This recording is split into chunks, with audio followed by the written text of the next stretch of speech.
Ngayong araw sa Mecca, lumagda ang Saudi Arabia, Turkey at Pakistan sa isang bagong kasunduan sa depensa. Nilagdaan ni na Saudi Crown Prince Mohammed bin Salman, Turkish President Recep Tayyip Erdogan at Pakistani Prime Minister Shehbaz Sharif ang tinatawag na Mecca Joint Defense Agreement. Malinaw ang isa sa pinakamahalagang bahagi ng kanilang pinagsamang pahayag. Kapag inatake ang isa sa kanila, ituturing itong pag-atake sa kanilang tatlo. Pero hindi pinaliwanag sa pahayag kung ano mismo ang obligasyong gawin ng bawat bansa kapag nangyari ito. At dito naging interesante ang tanong, dahil mahigit 80 taon nang may malapit na ugnayan sa depensa ang Saudi Arabia at Amerika. Miyembro naman ng NATO ang Turkey, ang alyansang militar na kinabibilangan din ng Amerika at maraming bansa sa Europa. At ang Pakistan naman ay matagal nang may malapit na ugnayang militar sa China. May sarili rin itong mga nuclear weapons. Ibig sabihin, lahat silang tatlo ay mayroon ng makakapangyarihang mga katuwang sa seguridad. Kaya bakit kailangan pa nila ng isa pang kasunduan? Magsimula tayo sa Saudi Arabia dahil ang problema nito sa seguridad ang makakatulong para maintindihan ang bagong kasunduang ito. Hindi mahina ang Saudi Arabia. Noong 2025, gumastos ito ng $83.2 billion para sa militar ayon sa Stockholm International Peace Research Institute. Ikawalo ito sa may pinakamalalaking military spending sa buong mundo. Bumibili rin ang Saudi Arabia ng mga advanced na eroplanong pangdigma at air defense system mula sa Amerika. Noong November 2025, bumisita si Mohammed bin Salman sa White House. Itinalaga ni President Donald Trump ang Saudi Arabia bilang isang major non-NATO ally. Lumagda rin ang dalawang bansa sa isang strategic defense agreement at inaprobahan ni Trump ang planong pagbebenta ng F-35 fighter jets sa Saudi Arabia. Pero ang pagiging major non-NATO ally ay hindi nangangahulugang obligadong ipagtanggol ng Amerika ang Saudi Arabia kapag inatake ito. At ang Strategic Defense Agreement ay hindi rin isang NATO-style mutual defense treaty. 6 na taon bago nito, nakaranas na ang Saudi Arabia ng mas konkretong problema. Noong September 2019, tinamaan ng drones at cruise missiles ang Abqaiq Oil Processing Plant at Kurais Oil Field.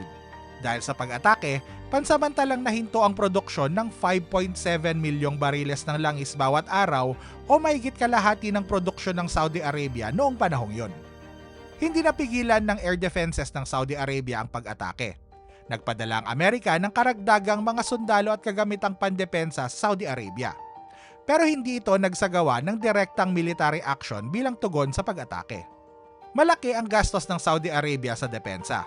Advanced ang mga sandata nito at makapangyarihan ng mga katuwang nito. Pero hindi pa rin sapat ang lahat ng yon para maprotektahan ng mga pinakamahalagang pasilidad nito. Noong February 28, 2026, inatake ng Amerika at Israel ang Iran. Gumanti ang Iran at mga grupong kaalyado nito sa iba't ibang bahagi ng rehiyon. Inatake rin ang Saudi Arabia habang matinding naapektuhan ng digmaan ng pagdaan ng mga barko sa Strait of Hormuz. Pagsapit ng March, sinabi ng mga opisyal mula sa Gulf sa CBS News na mabilis nang nauubos ang kanilang mga interceptor missile. Dahil dito, kailangan na raw nilang piliin kung alin sa mga paparating na missile at drone ang dapat nilang pabagsakin at kung alin ang maaari nilang hayaang lumampas. Kalaunan, itinuro ng Arab Gulf States Institute ang mas malaking problema. Hindi lang ito tungkol sa kung maaasahan pa ba ang Washington, kundi kung sapat at mabilis bang makukuha ng mga bansa sa Gulf ang mga sandata at interceptor na kailangan nila. Noong July, tinaya ng Center for Strategic and International Studies na mas mababa na sa 1,000 ang natitirang Patriot interceptors ng Amerika, habang nasa humigit kumulang 250 naman ang THAAD interceptors nito.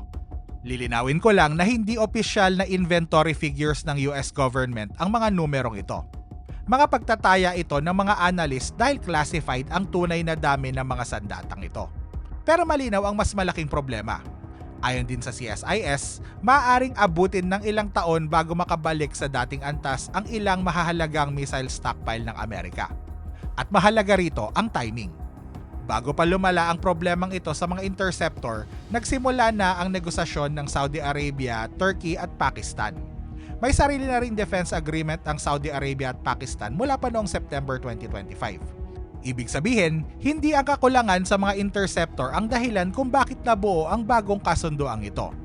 Pero pinapakita nito ang isa sa mga problemang gustong bawasan ng ganitong sistema: ang sobrang pagdepende sa iilang bansa ang pinagmumulan ng mga sandata. Pero bakit Pakistan at Turkey? Unahin natin ang Pakistan. Ilang dekada nang nagbibigay ang Pakistan ng training at technical assistance sa mga puwersa ng Saudi Arabia. At noong September 17, 2025, lumagda ang dalawang bansa sa Strategic Mutual Defense Agreement. Nakasaad dito na anumang pag-atake laban sa isa sa kanila ay ituturing na pag-atake laban sa kanilang dalawa. At hindi lang ito nananatili sa papel. Noong 2026, iniulat ng Reuters na nag-deploy ang Pakistan ng humigit kumulang 8,000 na sundalo sa Saudi Arabia kasama ang mga fighter jet, drone at isang air defense system. Ang Pakistan din ang tanging Muslim majority country na may sariling nuclear weapons. Pero walang inilabas na kasunduan na nagsasabing gagamitin nito ang nuclear weapons para ipagtanggol ang Saudi Arabia. Sa kasaysayan, ang nuclear weapons ng Pakistan ay pangunahing nakatuon sa paghadlang sa India. Ang sinabi lang ng isang opisyal ng Saudi Arabia sa Reuters ay sakop ng kasunduan ang lahat ng paraang militar. Tingnan naman natin ang Turkey. Ang Turkey ang may pangalawang pinakamalaking militar sa NATO.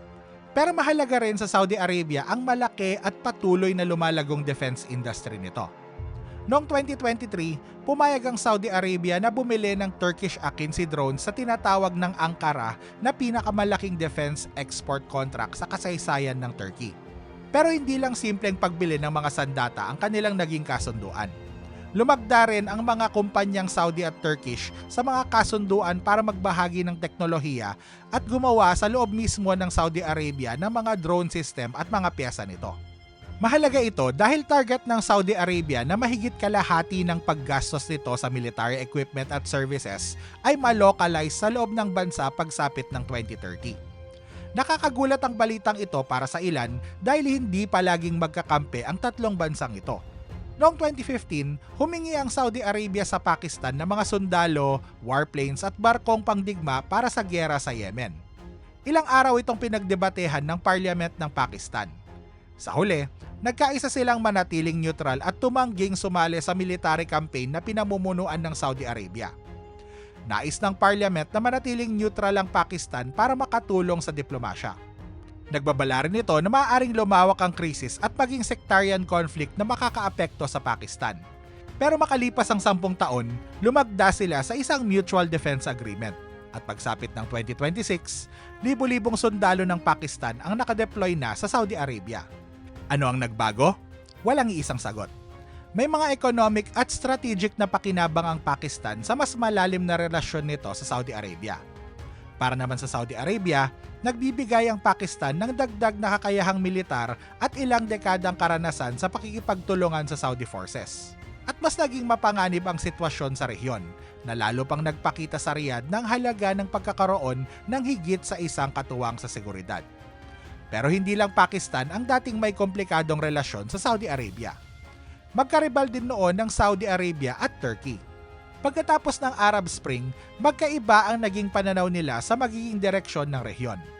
Nagkasalungat din sila sa krisis sa Qatar at sa usapin ng mga grupong may kaugnayan sa Muslim Brotherhood. Pagkatapos, noong 2018, pinatay sa loob ng Saudi Consulate sa Istanbul ang Saudi journalist na si Jamal Khashoggi, na kilalang kritiko ng pamahalaan ng Saudi Arabia. Naging bukas na alitan nito sa pagitan ng dalawang bansa dahil nangyari ang pagpatay sa loob mismo ng Turkey. At inakusahan ng Ankara ang matataas na opisyal ng Saudi Arabia na may kinalaman sa operasyon.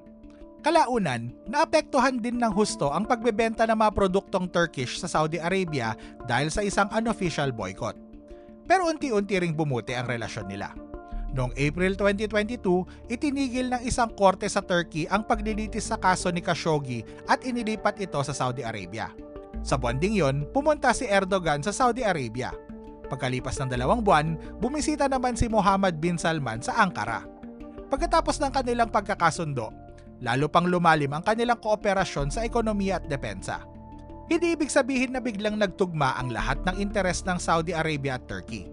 Mas naging kapaki-pakinabang lang para sa kanila ang magtulungan kaysa ipagpatuloy ang dati nilang tunggalian. Pero ano ba talaga ang nangyayari dito? Ang pinakamalinaw na paliwanag ay mula mismo sa isang opisyal ng Turkey noong araw na nilagdaan ng kasunduan. Ayon sa kanya, para lamang sa depensa ang kasunduan. Hindi ito nakatutok laban sa anumang partikular na bansa. Bukas din ito sa ibang mga bansa sa rehiyon. At hindi nito kinakansela o pinapalitan ang anumang dati ng bilateral o multilateral agreement ng tatlong bansa. Mahalaga ang huling puntong yon dahil pinapakita nito kung ano talaga ang kanilang strategy. Pinananatili ng Saudi Arabia ang relasyon nito sa Amerika. Nananatili ang Turkey sa NATO. Pinananatili naman ng Pakistan ang malapit nitong relasyon sa China. Ang ginagawa nila ay nagdadagdag ng isa pang mahalagang relasyon sa mga meron na sila. Madalas tawagin ng mga analyst ang ganitong strategy na hedging. Sa simpleng salita, hindi umaasa ang isang bansa sa iisang makapangyarihang partner. Sa halip, pinananatili nito ang ilang mahahalagang relasyon para may ibang mapagpipilian kapag may problema sa isa. At hindi lang ito tungkol sa mga kasunduang nakasulat sa papel. Kasama rito kung sino ang pwedeng magbenta ng mga sandata, tumulong gumawa ng mga ito sa loob ng bansa, magsanay sa mga sundalo, at magpadala ng puwersa kapag kailangan.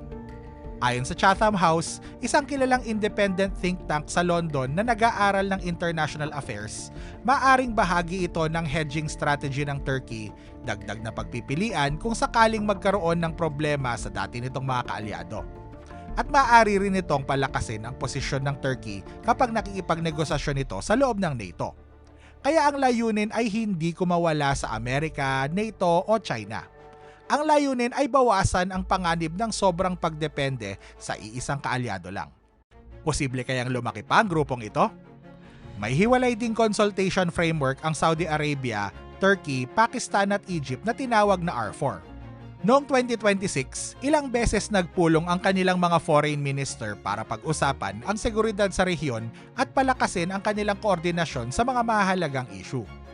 Pero hindi kasama ang Egypt sa defense agreement na nilagdaan ngayon. At kahit bukas ang MECA agreement sa iba pang bansa sa rehiyon, wala pang ibang bansang sumali rito.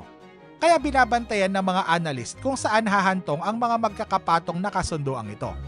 Ayon kay Abdulaziz Sager ng Gulf Research Center, maaring mas lumakas ang impluwensya ng tatlong bansa kung mas malalim ang kanilang pagtutulungan sa diplomasya at depensa.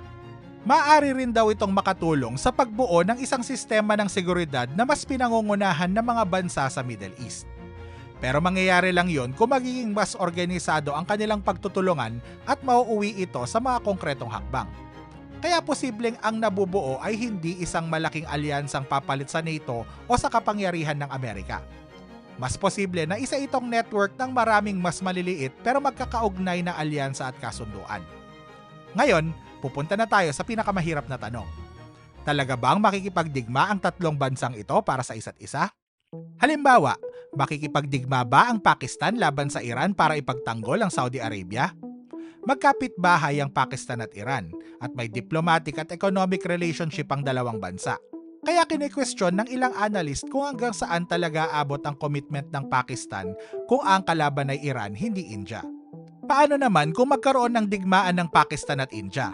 Tutulong ba ang Saudi Arabia sa Pakistan? Malaki at patuloy na lumalago ang economic relationship ng Saudi Arabia at India.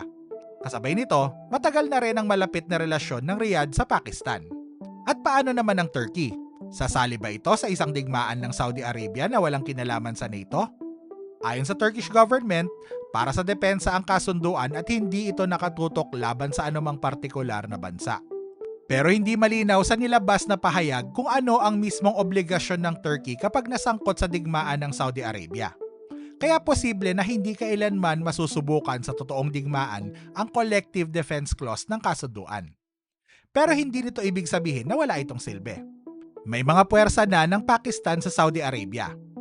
May mga kasunduan na rin ng Saudi at Turkish companies para sa paggawa ng military equipment sa loob mismo ng Saudi Arabia. At may matagal na ring military cooperation ng Pakistan sa Saudi Arabia at Turkey. Hindi rin kailangang mangako ang bawat bansa na sasali ito sa bawat digmaan ng dalawa pang miyembro para maging kapaki-pakinabang ang kasunduan. Ngayon, balikan na natin ang tanong sa umpisa ng video. Bakit kailangan pa ng tatlong bansang ito ang isa't isa kung meron na silang malalakas na katuwang sa seguridad? Hindi dahil wala ng silbi ang Amerika, bumagsak na ang NATO, o hindi na maaasahan ng China. nananatili pa rin ang dati nilang mahalagang security relationships. Simple lang ang punto. Kapag sobra ang pagdepende ng isang bansa sa iisang kakampi, supplier o kasunduan sa seguridad, nagiging problema kapag hindi sapat ang maibibigay nito. Isa sa pinakamahalagang tanong sa pagbuo ng isang alyansa ay sino ang lalaban para sa akin. Pero ngayon, hindi na sapat yon. Mahalaga rin na may iba kang mapagkukunan ng armas, puwersa at suporta kapag hindi na sapat ang maibibigay ng isang kaalyado. Ngayong araw, sinubukang sagutin ng 3 gobyerno ang mga tanong na yon sa pamamagitan ng kasunduang nilagdaan nila sa Mecca. Sa huli, hindi ang kasunduang nilagdaan nila ang magpapasya kung magiging makasaysayan ito, kundi kung ano ang kaya nilang gawin kapag dumating ang tunay na pagsubok. Like and subscribe.